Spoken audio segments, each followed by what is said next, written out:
दोस्तों नमस्कार, आप सभी का स्वागत आपके अपने YouTube channel RNS education news में। दोस्तों इस वीडियो में बात करने वाले हैं, आज आप लोगों ने खबर देखा होगा दैनिक नवज्योति समाचार पत्र में या जितने भी समाचार पत्र उनमें एक खबर आया है कि बीजेपी जो नेता हैं या नेता प्रतिपक्ष हैं राजेंद्र सिंह राठौड़, उन्होंने CS मतलब चीफ सेक्रेटरी मुख्य सचिव श्रीमती उषा शर्मा को हटाने की मांग की है और इसके लिए इलेक्शन कमीशन को यहाँ पर इन्होंने ज्ञापन सौंपा है।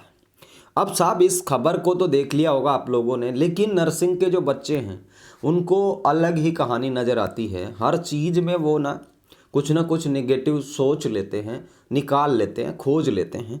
और ये मैसेज मैंने ही टेलीग्राम पे डाला था सुबह, तमाम जो हमारे सोशल मीडिया प्लेटफॉर्म होते हैं वहाँ पर ऐसी खबरें मैं रोज़ पोस्ट करता हूँ, ठीक है, चाहे ट्विटर हो, चाहे टेलीग्राम हो, चाहे इंस्टाग्राम हो और चाहे फेसबुक पेज हो। तो वहाँ से लोगों ने खबर ली और खबर लेकर के वायरल करने लग गए इसे। और इसमें किसी नर्सिंग और पैरामेडिकल के एक नेताजी ने भी इस खबर को भर्तियों से जोड़ करके और डाला और उसके बाद बाढ़ आ गई राजस्थान के जो नर्सिंग और पैरामेडिकल के बच्चे हैं उनके बीच। काफ़ी सारे लोग भ्रांतियां फैलाते हैं, काफ़ी सारे लोग झूठ का सहारा लेते हैं और जिनको कुछ पता नहीं होता ना, वो भर्तियों को लेकर के तरह तरह की बातें करते हैं। और इस खबर को लेकर के ही लोगों ने भर्तियों को लेकर के बातें करना शुरू कर दी कि साहब मुख्य सचिव को हटा करके भर्तियां पता नहीं किस दिशा में बीजेपी के नेता ले जाना चाहते हैं। ठीक है, ये वीडियो जो है बिल्कुल स्पष्ट तौर पर हम बताना चाहेंगे आप लोगों को कि इसका मैटर क्या है और इसकी कहानी क्या है और क्यों ये जो आप लोग गड्ढे खोदते हैं वो आपके लिए कभी ना कभी गिरने का कारण बनते हैं। ठीक है, तो ये बीजेपी नेता के द्वारा इस तरीके से मांग किया जाना नया नहीं है, लेकिन इसी तरीके की जिस तरीके से नर्सिंग और पैरामेडिकल के जो बेरोजगार हैं, जो चाहते हैं कि उनके नौकरियां मिले, ऐसा ही कुछ 2018 में कांग्रेस ने भी किया था। तो मेरे लिए नया कुछ नहीं है, मैं तो इतना ही कहूँगा जैसे कर्म आप लोग करते हैं वैसे फल जो है आप लोगों को मिलते हैं। और 5 साल बाद वही कहानी है, उसी दोराहे पर ये चीज़ें खड़ी हैं और बीच की जो मझधार है उसमें खड़ा है यूथ। ठीक है, वो यूथ जिसे नौकरी चाहिए। दोस्तों ये जो खबर है इसमें जो बीजेपी के जो नेता प्रतिपक्ष हैं राजेंद्र राठौड़, इन्होंने चुनाव प्रबंधन समिति के जो अध्यक्ष हैं नारायण पंचारिया, उसके साथ शासन सचिवालय में जाकर के जो मुख्य निर्वाचन अधिकारी हमारे राजस्थान के प्रवीण गुप्ता, इनको इन्होंने कहा कि CS उषा शर्मा को तत्काल प्रभाव से पदमुक्त किया जाए कार्यभार से। राठौड़ ने मीडिया को भी बताया कि आयोग के जारी परिपत्रों में निर्देशित है कि जिन अधिकारियों का सेवाकाल बढ़ाया गया है वे चुनाव संबंधित किसी भी कार्य से जुड़े नहीं रह सकते। चुनाव में आचार संहिता की पालना में CS की मुख्य भूमिका रहती है। आयोग की स्क्रीनिंग कमेटी बनाई गई है जिसमें पूरा नियंत्रण चेयरमैन के तौर पर मुख्य सचिव के पास ही रखा गया है। दोस्तों देखिए, बात ये है, इनका कहना ये है राजेंद्र राठौड़ का कि जो अधिकारी एक्सटेंशन किए गए हैं, यानी कि उनका कार्यकाल खत्म हो गया था। और आप सबको पता है दोस्तों, CS उषा शर्मा का कार्यकाल एक्सटेंड किया गया था। एक्सटेंड किससे किया गया था? केंद्र सरकार ने मंजूरी दी थी CS उषा शर्मा के कार्यकाल को एक्सटेंड करने की। ठीक है ना, केंद्र सरकार ने दी थी। केंद्र में सरकार किसकी है? बीजेपी गठबंधन की है। ठीक है ना, अब जो चुनाव के जो नियम है उनके तहत ही राजेंद्र राठौड़ गलती तो करेंगे नहीं। देखिए, ठीक है ना, अगर आप राजेंद्र राठौड़ को कटघरे में खड़ा करें कि उन्होंने गलत मांग की है, तो देखिए राजेंद्र राठौड़ गलती तो करेंगे नहीं कि इतने बड़े नेता हैं, बहुत लंबे समय का राजनीतिक अनुभव है। तो ये तो साफ है कि चुनाव के जो नियम, नीति, नियम, कायदे, कानून हैं उसमें ये चीज़ तो बिल्कुल होगी, तभी इन्होंने ये मांग उठाई है। ठीक है, अब उषा शर्मा जी के साथ एक दिक्कत ये है कि इनको स्क्रीनिंग कमेटी का चेयरमैन बनाया गया। स्क्रीनिंग कमेटी किसके लिए बनाई गई थी? आप सबको पता है भाई, नौकरियों के लिए, पदस्थापन के लिए, ट्रांसफ़र के लिए, जितने भी मामले जो हैं बेरोजगार युवाओं से जुड़े हुए हों, चाहे पोस्टिंग से जुड़े हों, चाहे ट्रांसफ़र से जुड़े हैं, उन सब के लिए एक स्क्रीनिंग कमेटी बनाई गई है। और स्क्रीनिंग कमेटी की जो अध्यक्ष हैं वो CS उषा शर्मा जी हैं, जो कि भर्तियों से जुड़ी हुई मांगे, तबादलों से जुड़ी हुई मांगे इलेक्शन कमीशन को भेजेंगी। इलेक्शन कमीशन से परमिशन लेने की कोशिश भी CS उषा शर्मा जी के द्वारा की जाएगी। तो दिक्कत यहाँ पर बहुत सारी हैं। अगर राजेंद्र राठौड़ जी के अगर स्टेप्स को अगर आप लोग किसी भी वे में लेके जाएं, उसी वे में आप लोग इसे सोच सकते हैं। ठीक है साथियों, इनका कहना है कि वो केंद्रीय चुनाव आयोग से भी इसकी शिकायत करेंगे। ठीक है, और इनका कहना है कि आचार संहिता लगने के बाद CS उषा शर्मा ने जितने भी फैसले किए हैं वो भी शून्य किए जाने चाहिए। यानी कि सीधी और स्पष्ट तौर पर बात ये है, देखिए नियमों के तहत इन्होंने ये मामला उठाया होगा निश्चित तौर पर, और नियमों के तहत जब कोई मामला उठाता है तो आप राजेंद्र राठौड़ को गलत नहीं कह सकते। लेकिन गलत यहाँ पर क्या हो रहा है वो ये है कि युवाओं से जुड़े हुए जो मामले हैं उनकी स्क्रीनिंग कमेटी के लिए, नौकरियों से जुड़ी हुई स्क्रीनिंग कमेटी के लिए, पदस्थापन से जुड़ी हुई स्क्रीनिंग कमेटी के लिए CS Usha Sharma authorise authority हैं। तो इनका कहना है कि भाई कुल मिलाकर के इनके जो फैसले हैं आचार संहिता लगने के बाद 9 अक्टूबर के बाद के जो फैसले हैं शून्य किए जाएं। अब शून्य का मतलब ये है कि उषा शर्मा जी ने जैसे काफ़ी सारी भर्तियों की अनुमति मांगी है, नौकरी देने की अनुमति मांगी है, तो वो अनुमतियां जो हैं शून्य हो जाएं। कहने का मतलब ये है सीधी तौर पर जो मार है इस ज्ञापन से पड़ने वाली है किस पर? बेरोजगार युवाओं पर।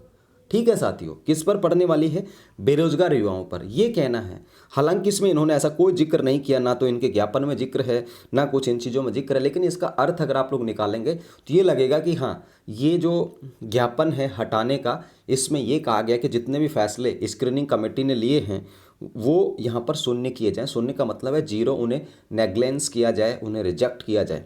ठीक है साथियों, ये लेटर भी कल इन्होंने ट्वीट भी किया कि जो राजस्थान के जनरल इलेक्शन में मुख्य सचिव की हैसियत से इन्हें कार्य मुक्त किया जाए। प्रवीण गुप्ता जी से मुलाकात की राजस्थान के मुख्य निर्वाचन अधिकारी हैं, फोटो भी इन्होंने पोस्ट की। ठीक है साथियों, अब इनका कहने के बाद जो एक्सटेंशन जिनका अधिकारियों का होता है वो चुनाव में भूमिका नहीं निभा सकते। तो एक्सटेंशन किसने किया था? बीजेपी जो सरकार है केंद्र में नरेंद्र मोदी जी के नेतृत्व में, उन्होंने एक्सटेंशन किया था और ये लेटर इन्होंने पोस्ट किया है। ठीक है दोस्तों, इन्होंने बताया कि 2 जून 2023 के अनुसार जिनका सेवा काल बढ़ाया गया है वो चुनाव संबंधित किसी भी कार्य से जुड़े नहीं रह सकते हैं। ठीक है, 2 जून 2023 का जो नोटिफिकेशन है, ठीक है साथियों, भारत निर्वाचन आयोग का, उसकी तरफ से उनका इन्होंने हवाला दिया है। ठीक है दोस्तों, और इनका जो सेवा काल था वो बढ़ाया गया था उषा शर्मा का। 16 जून 2023 को केंद्र सरकार को प्रसिद्ध किया गया और उसके बाद 28 जून को इसको निर्णय किया गया, और इनका जो सेवा काल है 1 जुलाई 2023 से 31 दिसंबर तक बढ़ाया गया। ठीक है दोस्तों, और ये भी इन्होंने बताई है, तमाम चीज़ें इन्होंने इस चीज़ के लिए की हैं।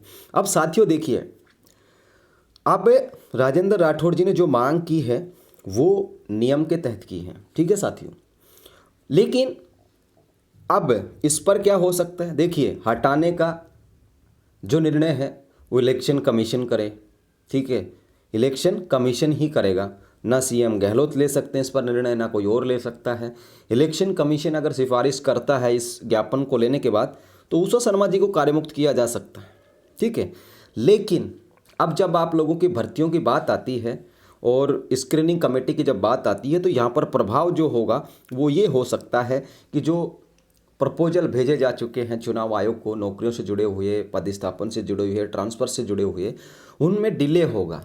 और उनमें डिले होगा, जो नया मुख्य सेक्रेटरी बनाया जाएगा, ठीक है, तो नया भी अपॉइंट नहीं किया जा सकता, वो भी इलेक्शन कमीशन की परमिशन से अपॉइंट किया जाएगा, उसमें बहुत बड़ी प्रक्रियाएं हैं। यानी कि कुल मिलाकर के ये बात है, चुनावों तक अगर ये उषा शर्मा जी को हटा दिया जाता, मान लो 1% के लिए माने, मेरा कहने का मतलब 1% मान लें कि भाई आप इनको हटा रहे हैं, तो जब तक चुनाव नहीं हो जाते ना, वो नई सरकार नहीं, तब तक मुख्य सचिव का पद खाली रहेगा। ठीक है, कोई उस पर नहीं बैठने वाला, और जब कोई उस पद पर नहीं होगा तो वो जो स्क्रीनिंग कमेटी है भाई, उसका क्या होगा?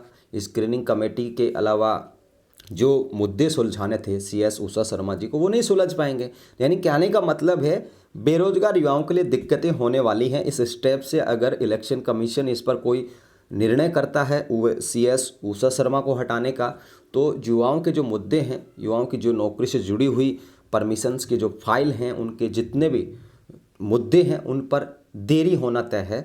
यही यहाँ पर इस पूरे मैसेज का मतलब है। अब साहब देरी तो हो गई, लेकिन इसका मतलब ये भी नहीं है भाई ये जो हटा देंगे अगर इनको CS श्रीमती उषा शर्मा जी को, तो भाई तुम्हारी भर्तियों का क्या होगा? भर्तियाँ चलती रहेंगी, ठीक है ना। और ये है कि जो स्क्रीनिंग कमेटी बनाई गई थी उसके द्वारा जो किए गए निर्णय हैं, उनके द्वारा की गई जो फाइलिंग की जो प्रोसेसिंग है वो रुक जाएगी, ठीक है।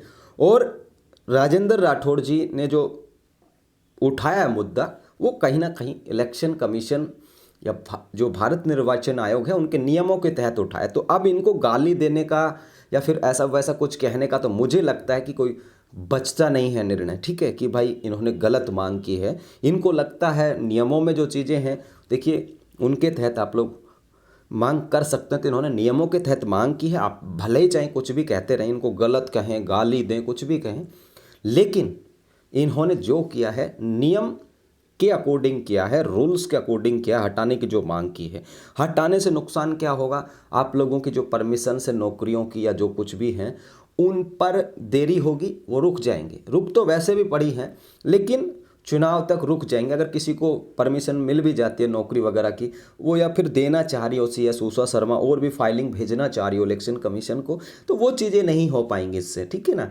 इसका मतलब ये नहीं है कि भाई उषा शर्मा जी को हटा देने से तुम्हारी नौकरियां रद्द कर देंगे, ऐसा वैसा कर देंगे, ऐसा बिल्कुल नहीं होगा। थोड़ी चीज़ों को समझने की कोशिश किया करें। इन्होंने जो मांग की है नियमों के तहत की है भाई, ठीक है ना। और नियम भी इन्होंने बताया है कि भाई 2 जून 2023, ठीक है, उसके अकॉर्डिंग मांग की है। तो नियमों के अकॉर्डिंग कोई मांग करता है तो मुझे लगता है कि वो गलत चीज़ नहीं होती। बाकी इनके हटा देने से ना तो आपकी नौकरियों पे कोई दिक्कत होने वाली है, ना कुछ भर्तियां वगैरह रद्द होने वाली हैं, ऐसा बिल्कुल भी नहीं होने वाला है। ये है कि जिन घरों को खुशियां मिल सकती थी, जो फाइलिंग वगैरह इन्होंने परमिशन पोस्टिंग देने के लिए, कामकाज जारी रखने के लिए की है, उनमें डिले हो जाएगा, ठीक है ना साथियों, यही मतलब है। और इलेक्शन कमीशन जो है इस पर निर्णय करेगा। अभी हटाया नहीं गया, मांग की गई है, ठीक है ना, कि साहब इनको हटाया जाए, जो कि रूल्स के अकॉर्डिंग की गई है, ठीक है ना। तो मांग की गई है, इलेक्शन कमीशन इस पर क्या निर्णय लेता है, क्योंकि टेम्परेरी तौर पर, ठीक है, वैकल्पिक तौर पर जो है फिर किसे अपॉइंट किया जाएगा, ये भी एक बड़ा सवाल इलेक्शन कमीशन के सामने आएगा, ठीक है। पूरी जो ब्यूरोक्रेसी है, अफसरशाही है, उसको कौन इन चुनावी जो चीज़ें हैं इनमें कौन मेंटेन करेगा। बहुत सारी चीज़ें हैं जो प्रभाव डालेंगी। और इलेक्शन कमीशन सिर्फ राजेंद्र सिंह राठौड़ के कहने पर ही CS उषा शर्मा जी को नहीं हटा देंगे। बहुत सारी चीज़ों पर गौर करना होगा, बहुत सारी चीज़ों को देखना होगा, तब जा कर के कई निर्णय होगा। और जब तक निर्णय होगा तब तक चुनाव की डेट बहुत पास आ जाएगी, ठीक है ना। तो इस खबर को डरने की आवश्यकता नहीं है, ठीक है ना साथियों। जिसे भी आपका मन करे, दिल करे, आप वो लोग उसे वोट दीजिए। मेरा ये भी मकसद नहीं है कि आप लोग उसको वोट दीजिए और उसको दीजिए। जहाँ भी आपको मन करे उसे आप लोग वोट करें। हमारा काम अब तक वो जानकारी पहुँचाने का है जो सही है और जो नियमों के तहत की गई है। राजेंद्र राठौड़ ने जो मांग की है वो बिल्कुल जेन्युइन की है, नियमों के अकॉर्डिंग मांग की है, इन्होंने नियम बताया भी है, ठीक है।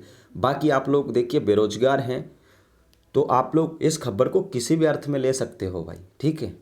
ऐसा ही 2018 में किया था, किसने, कांग्रेस के नेता ने किया था। 26,000 जब रीट वालों L1 की ज्वाइनिंग हो सकती थी, उस टाइम पे फाइल रुकवा दी थी कांग्रेस के नेता ने 26,000 लोगों की, ठीक है साथियों।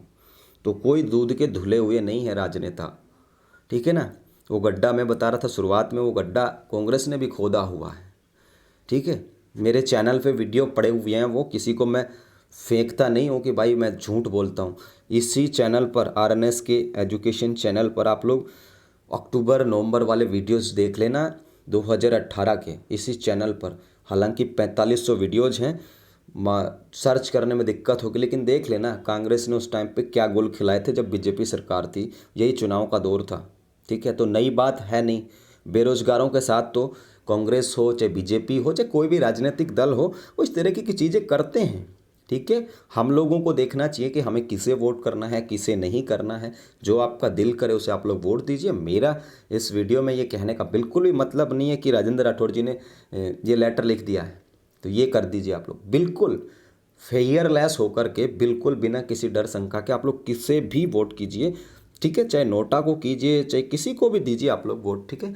वो हमारा कोई मतलब नहीं है उससे, ठीक है। और ना ही ये राजनीतिक जो बयानबाजी के लिए वीडियो है। बिल्कुल साफ तौर पर इन्होंने जो मांग की है बिल्कुल जेन्युइनली मांग की है। उस मांग का असर क्या होगा वो भी हमने बता दिया है। और राजनीति में इस तरीके की चीज़ें चलती हैं साथियों, ठीक है ना। ये कोई नई बात है नहीं कि भाई इन्होंने लेटर लिख दिया, तो कांग्रेस ने भी 2018 में लिखा था, 26,000 लोगों के लिए लिखा था। वो क्या बेरोजगार नहीं थे? क्या उन्हें दिवाली से मतलब नहीं था। तो ये चीज़ें चलती रहेंगी, ठीक है ना साथियों।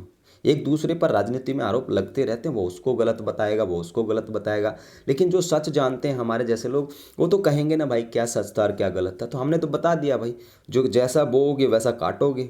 18 में कांग्रेस ने बोया था, अब ये भी अगर मान लो इनको हटवा रहे हैं, हटवाने की मांग कर रहे हैं, तो इसमें गलत क्या है, ठीक है ना। आप लोग कैसे भी सोचें चाहें इस बात को कि ये होगा वो होगा, लेकिन हमने तो बता दिया। तो ये कहानी है साथियों, इससे भर्तियों पे कोई इफेक्ट नहीं है, ना भर्तियां को रद्द होने वाली हैं, ना कोई और चीज़ें होने वाली हैं। ये राजनीतिक चालें हैं, राजनीति की जो पिच है ना, उस पर ये चीज़ें चलती रहती हैं। ये माइंड गेम है, ठीक है ना। तुम्हें इसमें लेना देना नहीं है। हटेर चाहे रहे और चाहे कुछ भी हो, तुम्हें उससे कोई लेना देना नहीं है। तुम्हारी भर्तियां होंगी मतलब होंगी, ठीक है ना, चाहे चिकित्सा की हो चाहे अन्य की हो, ठीक है ना साथियों। और जिन भर्तियों की ज्वाइनिंग के लिए, जैसे शिक्षक भर्तियों की ज्वाइनिंग हो या अन्य जो परिणाम हो, उनके लिए जो फाइलिंग वगैरह थी भेजी जा चुकी है, ठीक है ना। उसको टेंशन मत लो कि यार ये हो जाएगा। तो दोस्तों ये जानकारी थी फिलहाल के लिए, इस वीडियो में इतना ही। जय हिंद, जय भारत।